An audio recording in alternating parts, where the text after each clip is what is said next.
एक दृष्टांत है। इसमें एक व्यक्ति गोदना गोदने वाले के पास गया, जिसको टैटू नहीं बोलते हैं, टैटू गुदवाने गया। और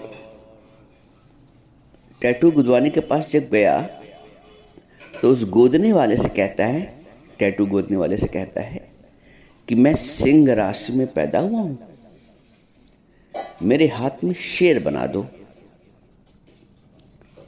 उसने कहा ठीक है, लाइए अपना हाथ। उसने उसके हाथ को लेकर और बनाना शुरू किया। जैसे ही उसने सुई से बनाना शुरू किया, वो व्यक्ति पूछता है कि तुम क्या बना रहे हो? तो उसने कहा शेर की पूंछ बना रहा हूं। पहले तो बोला अरे पूंछ रहने दो, पूंछ तो कुत्ते की भी होती है। ठीक है, फिर उसने बनाना शुरू किया, सुई चुभोनी शुरू की। फिर उसने पूछा क्या बना रहे हो? उसने कहा कमर बना रहा हूं शेर की। बोला अरे कमर रहने दो। उस टैटू बनाने वाले को गुस्सा आया। उसने कहा चल भाग यहां से, बड़ा आया, सिंह राशि में पैदा हुआ है, जरा सी एक सुई तो बर्दाश्त नहीं हो रही, और कहता है मैं सिंह राशि में पैदा हुआ। इस दृष्टांत का तात्पर्य ये है कि इस मार्ग में बढ़ने वालों को बहुत कुछ बर्दाश्त करना पड़ता है। जो लोग अमर आत्मा सच्चिदानंद मैं हूं, इस सत्य के मार्ग पर बढ़ते हैं, उन्हें दुनिया के इम्तिहान का, जैसे उसको सुई लगाई जा रही थी सिंह को बनाने के लिए, शेर को बनाने के लिए, प्रकृति भी हमें तराशती है। असल में हम जब इस मार्ग पर बढ़ते हैं तो अपने शुद्धतम स्वरूप को प्राप्त करने के लिए, अपने जीवन के सर्वोत्तम उद्देश्य की प्राप्ति करने के लिए, अपने जीवन को सार्थक करने के लिए, तो जब हम इस मार्ग पर बढ़ते हैं तो प्रकृति हमें हमारी परीक्षा लेती है। इस परीक्षा को पार किए बिना हम परमात्मा तत्व की अनुभूति नहीं कर सकते। आप किसी भी भक्त को देख लो, किसी भी ज्ञानी पुरुष को देख लो, बिना तप किए, बिना प्रकृति की सुई को चुभोए आगे बढ़ नहीं पाया। आरंभ से देख लो आप, जितने भी भक्त हुए हैं, ध्रुव है, प्रहलाद है, मीराबाई है, विवेकानंद जी हैं, स्वामी राम तीर्थ हैं, अनल हक है, जितने भी भक्त हुए, कितनी यातनाएं सहनी पड़ी, तो ये मार्ग उनका है जो प्रभु के प्रेम में संसार की उलाहनाओं को भी खुशी खुशी प्रसन्नता पूर्वक सह जाते हैं। ये जो दृष्टांत में बताया गया ना कि सुई से वो शेर बना रहा था, ये जो हमारे जीवन में हमारे शरीर को लेकर, हमारे परिवार को लेकर, हमारे स्वास्थ्य को लेकर, हमारे मान सम्मान को लेकर, जो प्रकृति सुई चुभोती है ना, वो सुई एक निर्माण का कार्य कर रही है। वो सुई एक निर्माण का कार्य करती है। बिना सुई के लगे आप शेर कैसे बनवा सकते? जो अमर आत्मा का आनंद है, जो भगवत आनंद है, वो बिना संसार की, प्रकृति की परीक्षा के बिना हम वहां तक पहुंच ही नहीं सकते।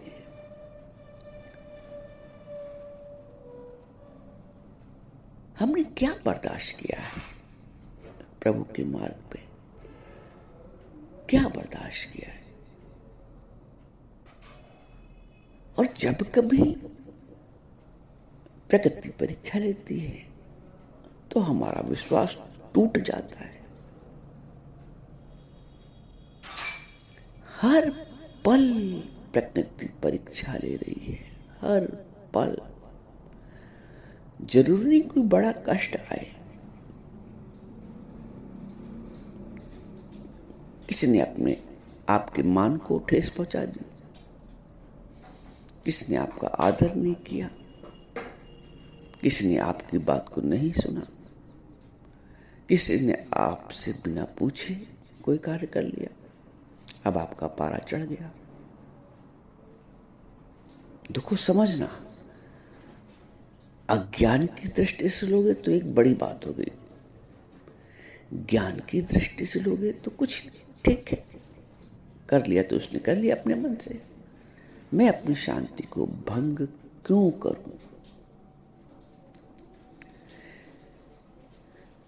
हर पल, हर क्षण वो सुई हमारे लगती रहती है जब हम इस ज्ञान के मार्ग पर आते हैं। और वो सुई कोई शत्रुता में नहीं लग रही है। प्रकृति मित्र बनकर, प्रकृति मित्र बनकर हमको आगे बढ़ाने के लिए जितनी ऊंची परीक्षा उतना ऊंचा बड़ा पद। छोटी क्लास की छोटी परीक्षा, बड़े क्लास की बड़ी परीक्षा, बड़े बड़े पद के लिए बड़ी परीक्षा। तो ये जो भक्ति का पद है ना, सर्वोच्च पद है। भगवत प्रेम का जो पद है ना, ये सर्वोच्च पद है।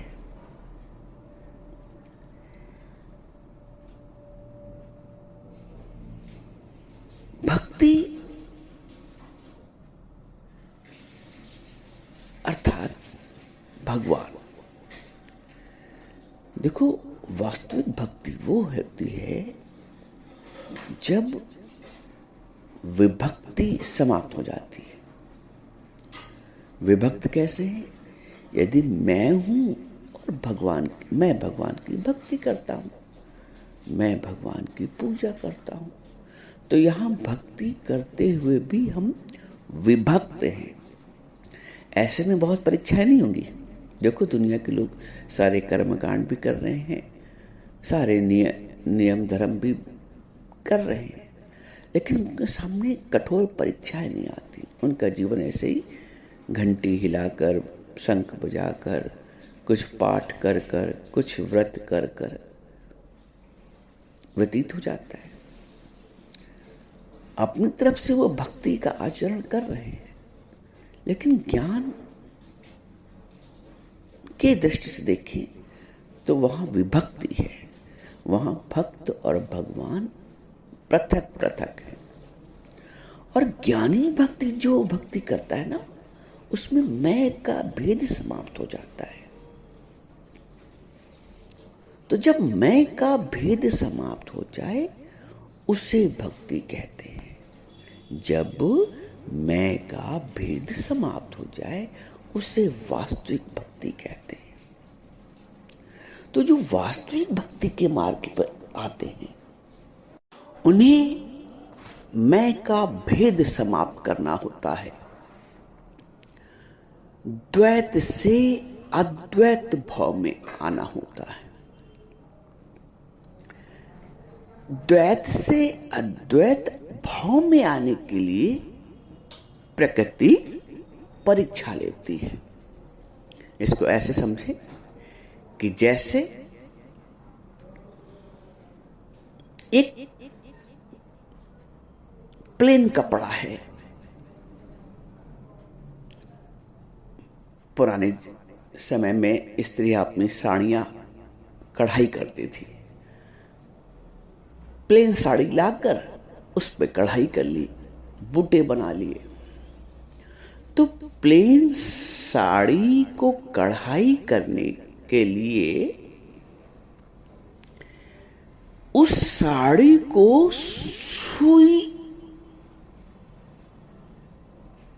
का प्रहार सहना पड़ेगा, सुई की चुभन सहनी पड़ेगी। और सुई की चुभन सहने के बाद ही वो जो प्लेन साड़ी है वो कढ़ाई युक्त सुंदर साड़ी हो जाएगी। यदि साड़ी ये चाहे कि मैं सुंदर भी हो जाऊं, कढ़ भी जाऊं और सुई की चुभन भी ना बर्दाश्त करनी पड़े, ये संभव नहीं है। इसलिए कहते हैं गुरु कुम्हार शिष्य कुंभ है, गड़ गड़ काढ़े खोट। गुरु खोट काढ़ता है, अंतर हाथ सहार दे। गुरु की करुणा भी ये होती है, प्रभु की करुणा भी ये होती है, अंतर हाथ सहार दे, बाहर मारे चोट। जो प्रकृति की तरफ से चुभन भी होती है सुई के रूप में, जो चोट भी लगती है, जो परिस्थितियां भी आती हैं, जो कष्ट भी आते हैं, उसमें उस निराकार परमात्मा ने हमको अंतर हाथ सहारा भी दिया है। अर्जुन के समक्ष यदि महाभारत जैसा भीषण युद्ध भी आया तो भगवान ने अर्जुन को उस युद्ध के प्रति